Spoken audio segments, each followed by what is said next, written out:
So this is the diagram on how the three-phase transformer looks like, and I want to realize that in a three-phase transformer, the windings are placed on the limbs, and also the corresponding secondary turns are all placed in the same limbs, so that in time the flux will go through a limb, we shall be having an induced voltage on the secondary of the windings.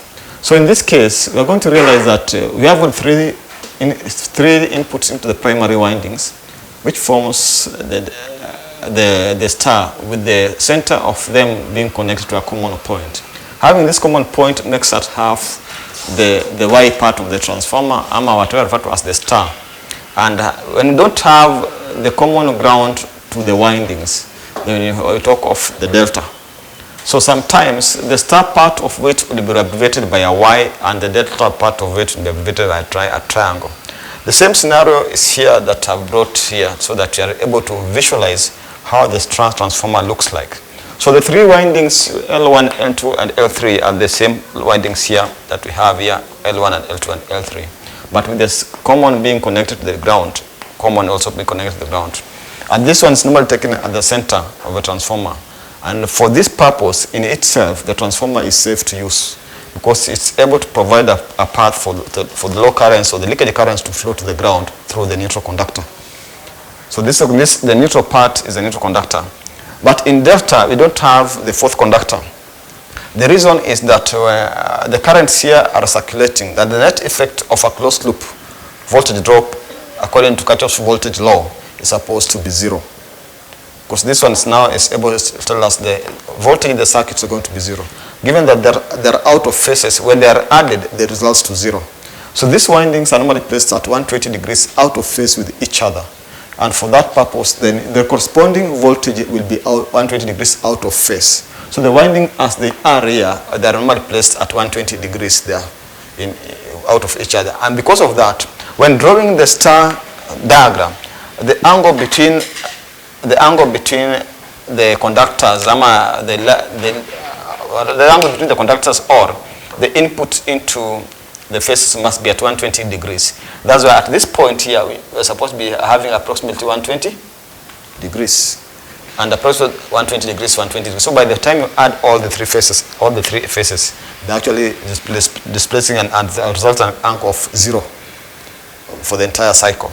So with this one, we still have the 120 degrees, but whatever happens, this 120 degrees that we normally have at the line across the opposite line, we're supposed to be having 120 degrees with respect to each terminal here.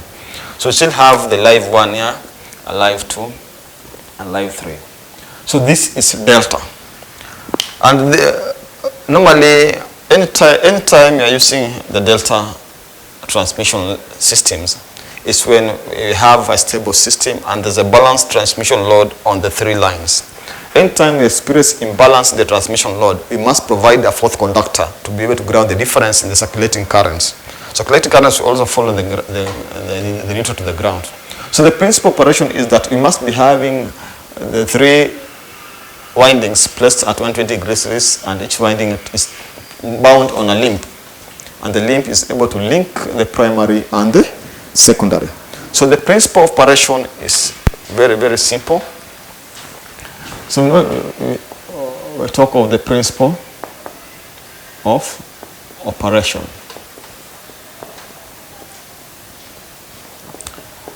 So it has three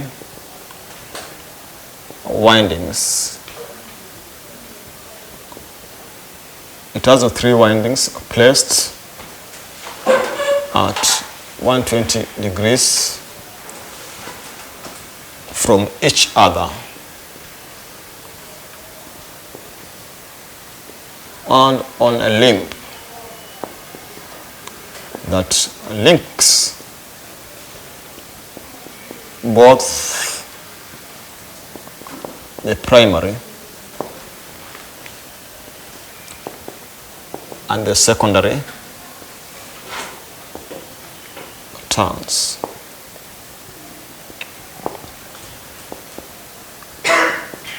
Therefore, the EMF induced in each winding due to the movement of flux through the limb produces a corresponding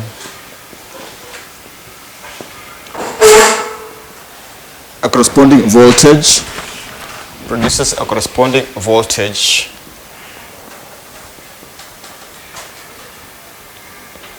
at the secondary.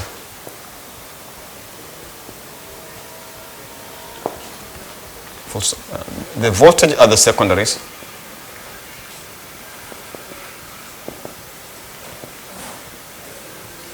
are also displaced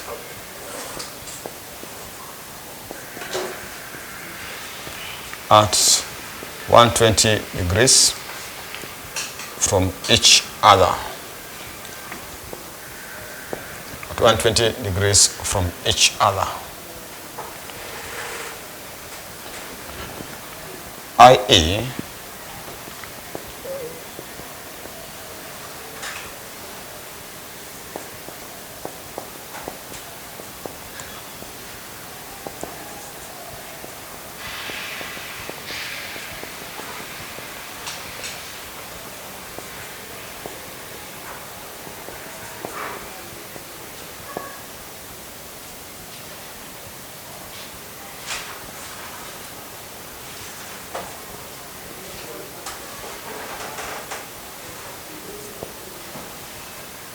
So the voltage will be displaced by 120 degrees from each other.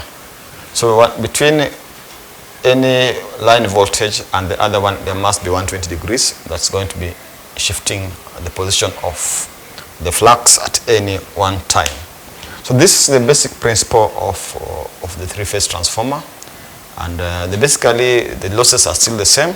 The same diagram can be drawn in this manner, so that if you are asked, you can have a simplified diagram.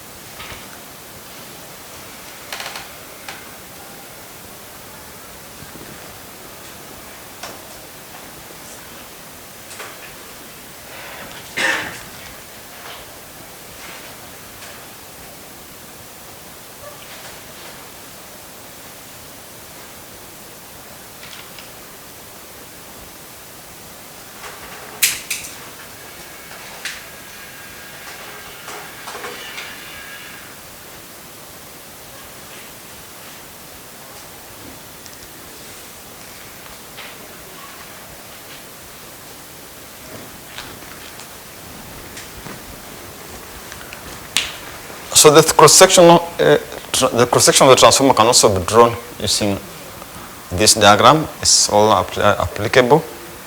So as much as you are able to see this, all these windings, on the primary windings are abbreviated on your right-hand side. On the left-hand side, we also have the delta winding. So similar scenarios can be allowed, and you can be able to draw the delta to delta, star to star by just using the same scenario. But anytime you're asked to draw the star, you need to project the neutral, the ground or the neutral, where there's a common point for the faces of the transformer. So we need to understand why transformers are rated in kVA. Reasons why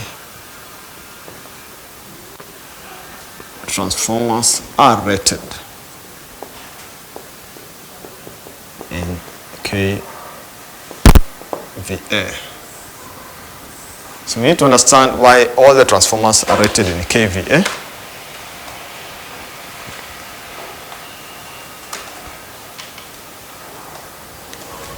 So the transformers are rated in kVA simply because the power output of the transformer is not determined by the phasor angle. Since the power output of the transformer is not determined by the phase angle between the voltage and the phase angle between the voltage and the current.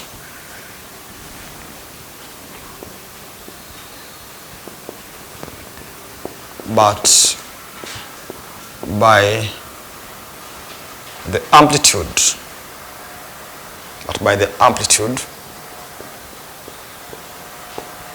of voltage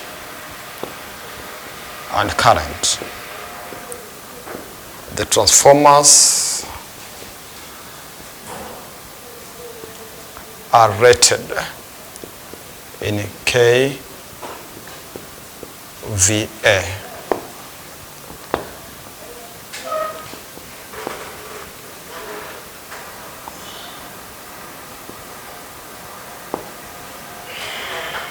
i.e.,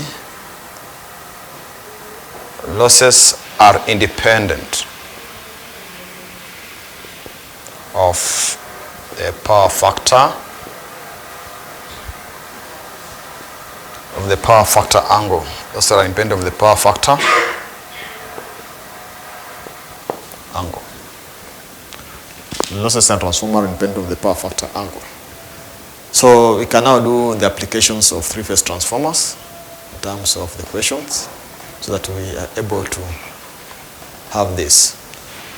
So another thing we need to know is the efficiency of the transformer. Efficiency of three-phase transformers.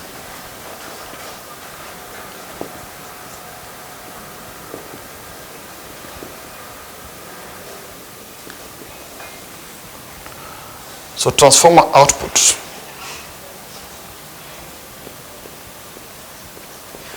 is supposed to be given by the root of 3 VL IL cos of phi.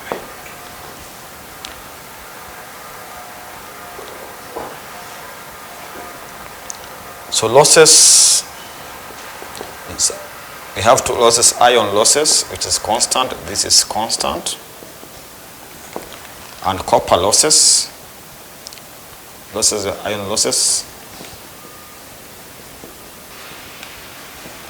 And we have the PC, which is also copper losses.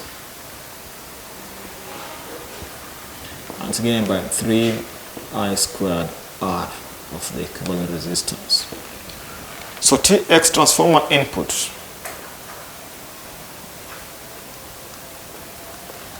is the transformer output plus losses. This means that we'll have the root of 3 VL IL cos of phi, where the root of 3 VL IL cos of phi plus P of I plus PC is supposed to be 3I squared R equivalent. This is what we multiply by 100% to get the efficiency. Transformer out input is supposed to be that. So efficiency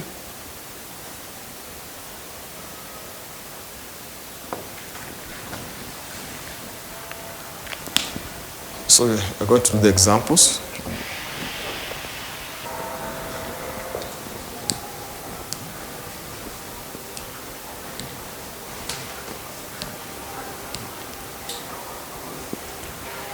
So this is a first example for a three-phase transformer, and this transformer is rated as a 660 kVA and star to delta connected. So when you look at the questions that are being asked to work out, is number one is the secondary phase current and the efficiency of that transformer, and the efficiency at full load. So what happens is that for us to get the secondary phase current, the first part of it is secondary phase current. Supposed to be the TX rating over the secondary voltage. The TX rating is 660 kV. The secondary voltage is 11 kV. And that one will give us our secondary current.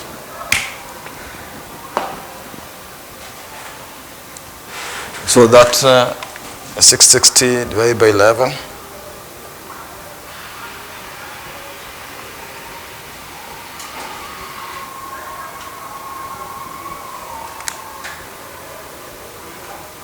We get this as 60. This is a three-phase. May that have a root 3 there times the root of 3. 60 11 times the root of 3. That is divided by root 3.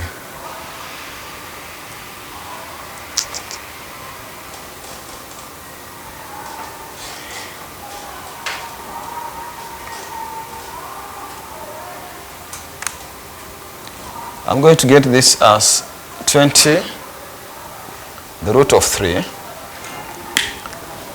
20, you can square this and multiply by 3, or alternatively, this can be 34.64, which also equivalent to 34.64 amps. So let us take note that we are having a three-phase. Anytime you have a three-phase, there must be a root 3 in our calculations, so that this in itself, the root 3 is able to give us about the ratio between a single phase and the three-phase that normally have in establishment of three-phase. So that's what is expected for the first part. The second part is the efficiency at full load.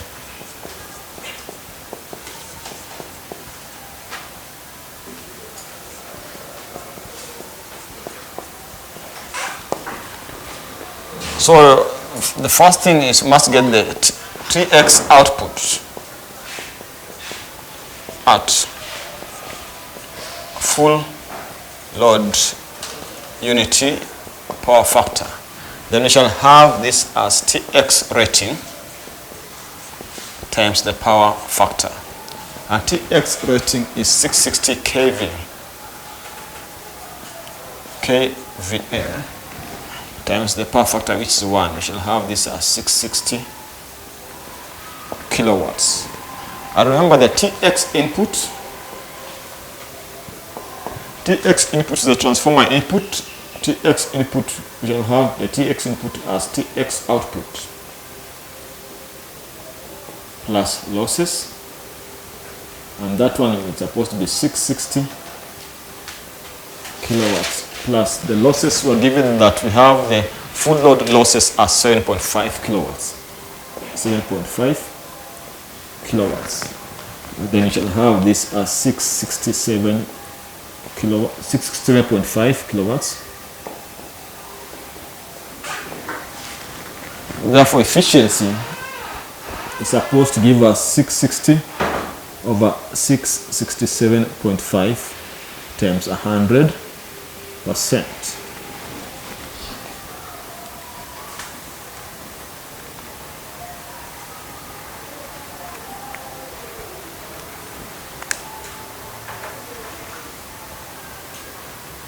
This is around 98.8%, 87%.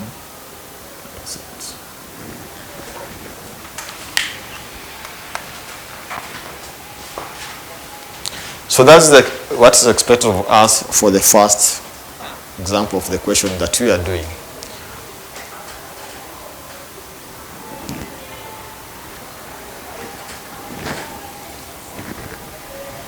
So we can proceed to the other question so that we are able to check on that. So we have got, in this case, a second example. And the second example tells us something about the windings and their transformation ratios. And remember, we have been given the iron losses, which remain constant. So we are supposed to first determine the copper losses at unity power factor. Then we are supposed to use the transformation ratio to determine the copper losses at unity power factor. Then we are going to start on determining the transformation ratio. So the first part is unity power factor, full load at unity power factor, supposed to be full load at unity power factor.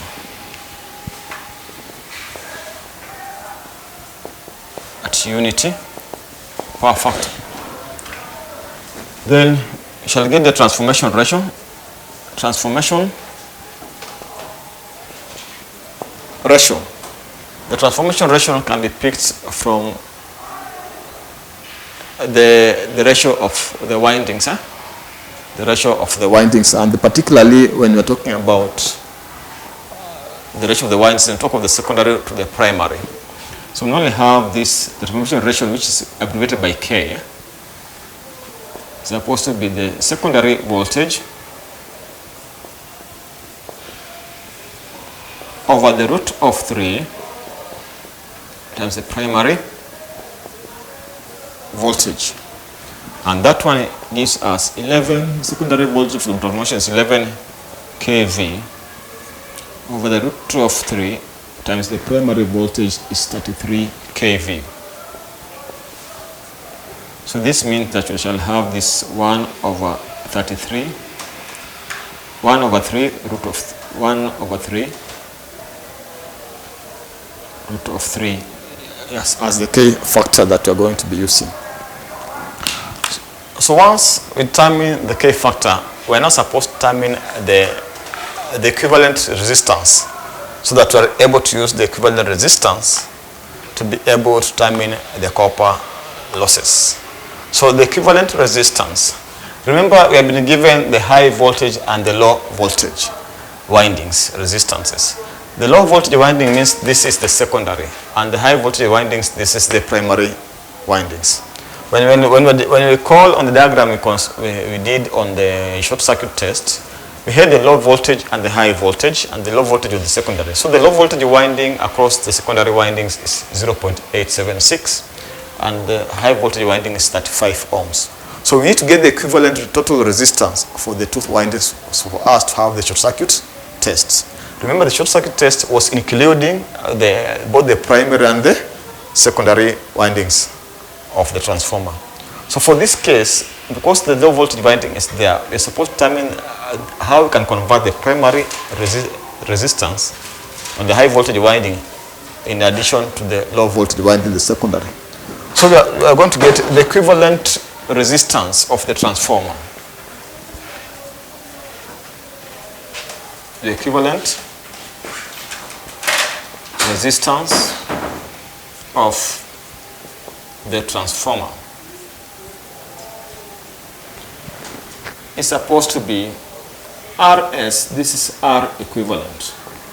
Equivalence is R equivalent, R eq. RS is the secondary resistance plus RP multiplied by K square. That's the formula we need to use.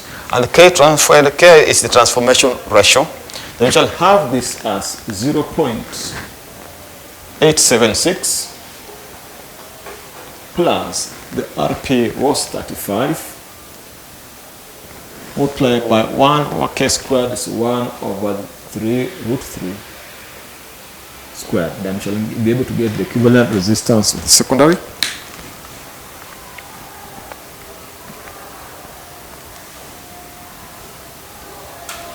That's 76.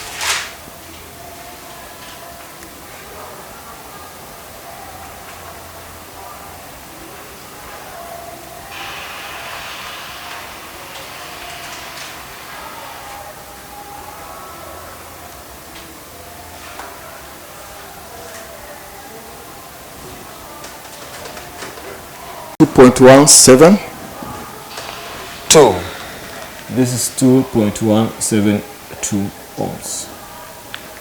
So this is the resistance that we're expected to give us the copper losses. So in this case, we are also supposed to get the secondary current so that we're able to use that to determine the copper losses. The secondary current, secondary phase current.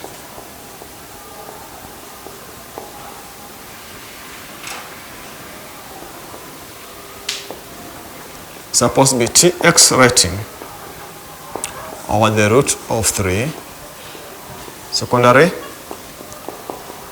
voltage. So we shall have the Tx rating is 500 kVA over the root of 3. Secondary voltage is supposed to give us 11 kV. So when you have that, we shall have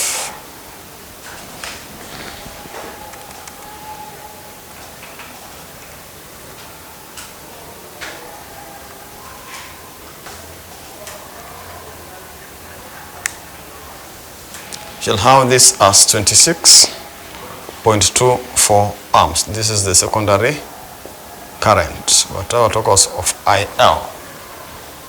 So we now have to get the copper losses. Copper losses is supposed to be 3I squared R of equivalent. And because it's a three-phase, from the formula indicated, we're supposed to get this. This is 3, then I squared is 26.24 squared. And the R equivalent is 2.172 ohms. Then we shall have this.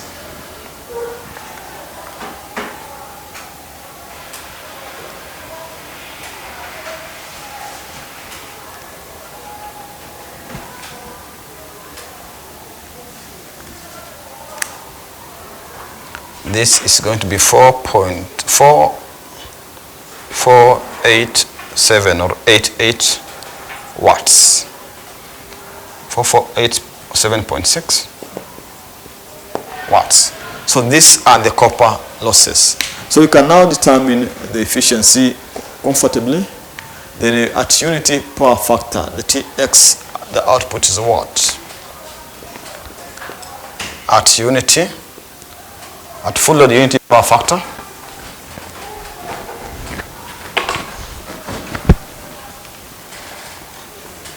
at full load unity power factor, Tx output supposed to be Tx rating times the power factor.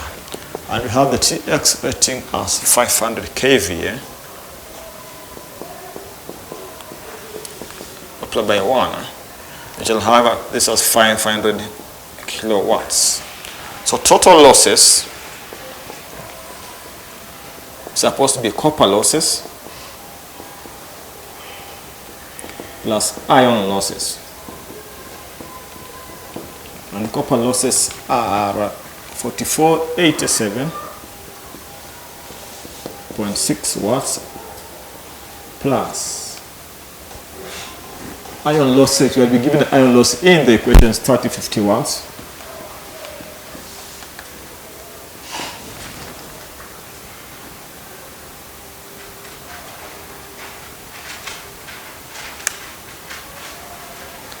It's 7537,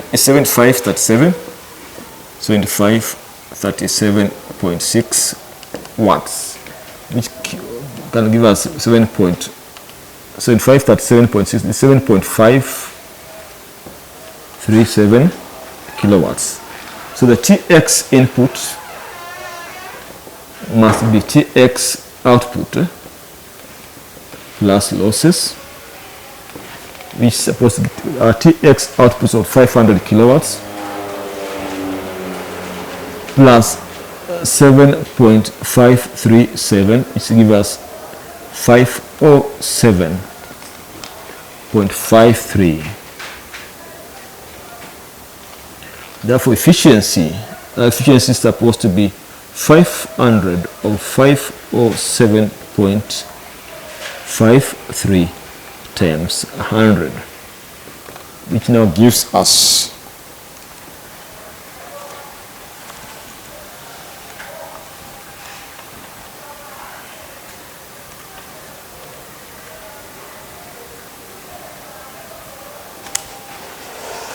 8.51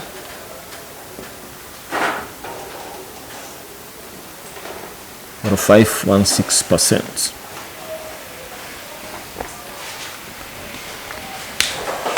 So we are able to observe that anytime we are given three-phase transformers, we must actually include the root 3. And another thing is that anytime you're given the resistances for the low voltage and the high voltage, you're supposed to be able to determine the equivalent resistances for the corresponding primary and the secondary side.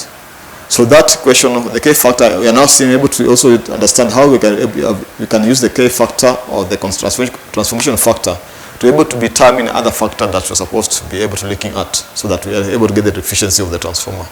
So the other part of the question was asking us about what's the expected when it's operating at 0.8 power factor lagging, but it's full load 0.8 power factor lagging. So the first thing also going to get is the transformer output, and also proceed the same scenario as we have seen in the unity power factor. So we're going to attempt the part number 2 of the question. Full load at 0.8 power factor lagging, full load at 0.8 power factor lagging. Then the TX output supposed to be TX rating times the power factor, and this is supposed to be 500 kVA times 0.8, and this gives us 40 kilowatts.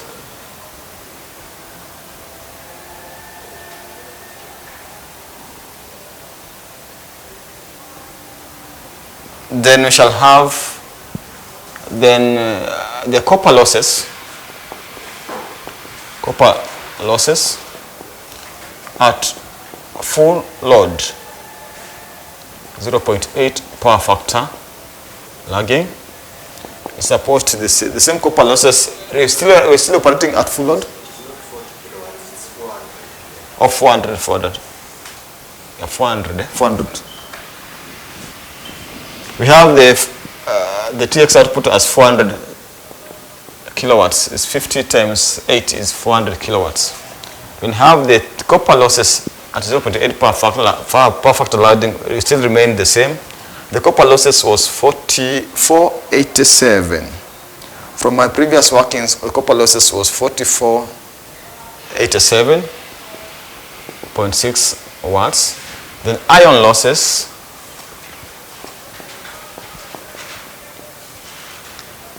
at full load 0.8 power factor lagging remains constant as 3050 watts. So we will have the TX input as TX output, the transformer output, plus the P of I iron losses plus P of C, which is copper losses. We shall have this as 400 kilowatts plus 87.6 plus 3050. This is watts plus 3050 watts, which now will give us 407.537 kilowatts. The efficiency at full load unit 0.8 power factor, we shall have this as 400 over 407.537 times 100%. When you divide that,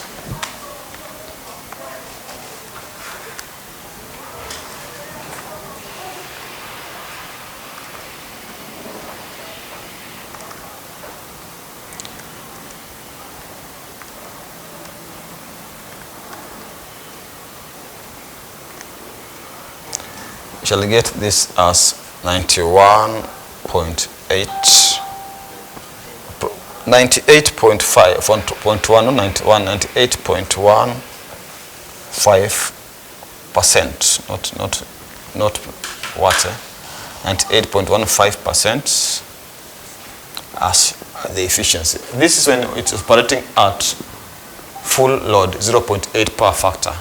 But the question also asks us to operate when operating at half full load. So at half, the entire working has been at full load. So at half full load,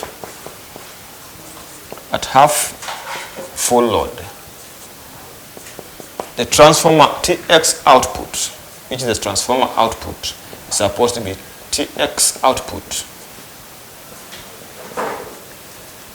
at full load times a half. And we got our TX output at full load as 500 times a half. We shall have this as 250 kilo TX output at full load unit per factor. 250 kilowatts. Then you have to get the copper losses because iron losses are constant. Copper losses is supposed to be half squared multiplied by PC. It's supposed to be 1/4 multiplied by PC of 4487. Shall have 4487.6. Then we shall have the copper losses.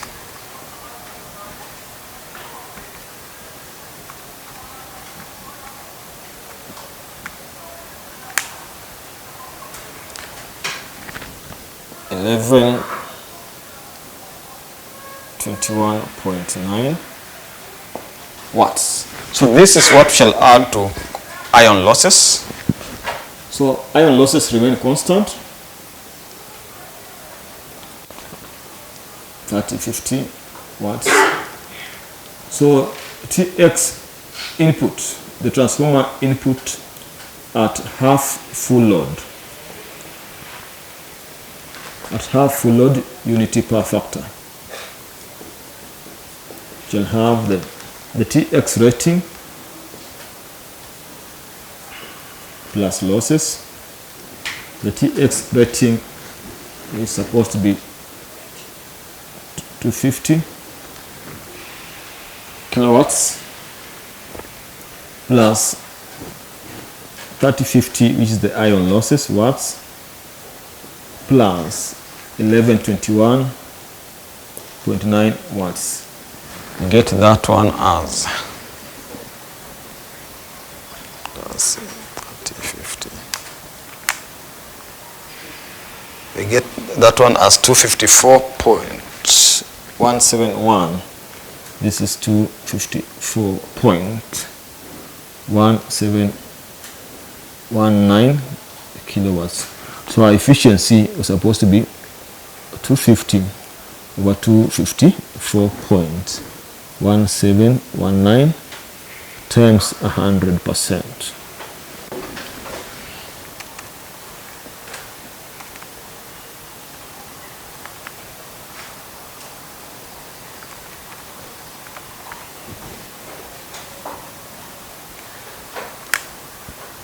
This is 98.35%.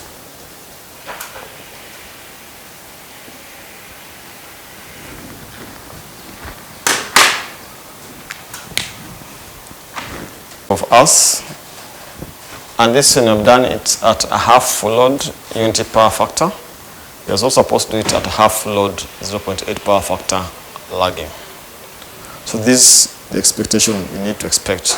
So the last part of it is at a half full load 0.8 power factor lagging, so that we complete the entire equation that was asked. So at half full load 0.8 full load 0.8 power factor lagging, TX output is supposed to be TX output at 0.8 power factor lagging times a half, and this case is 400 times a half is supposed to be 200 kilowatts. Then we know that copper losses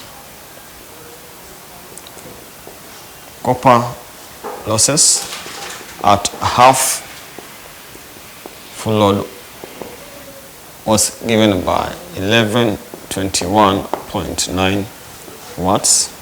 Iron losses remain constant.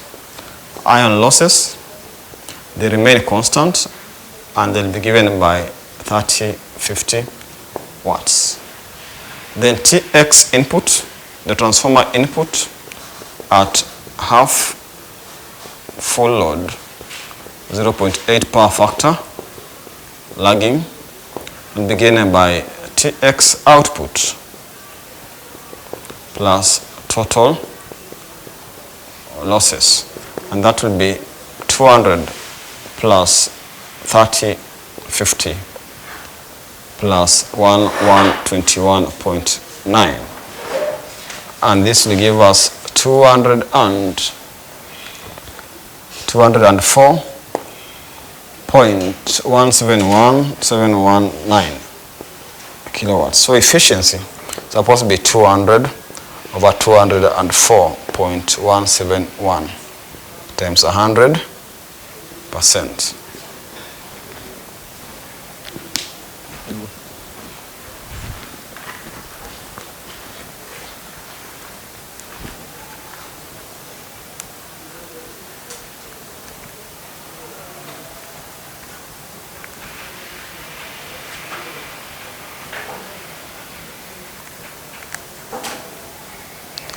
$97.95, should have this as 97.95%.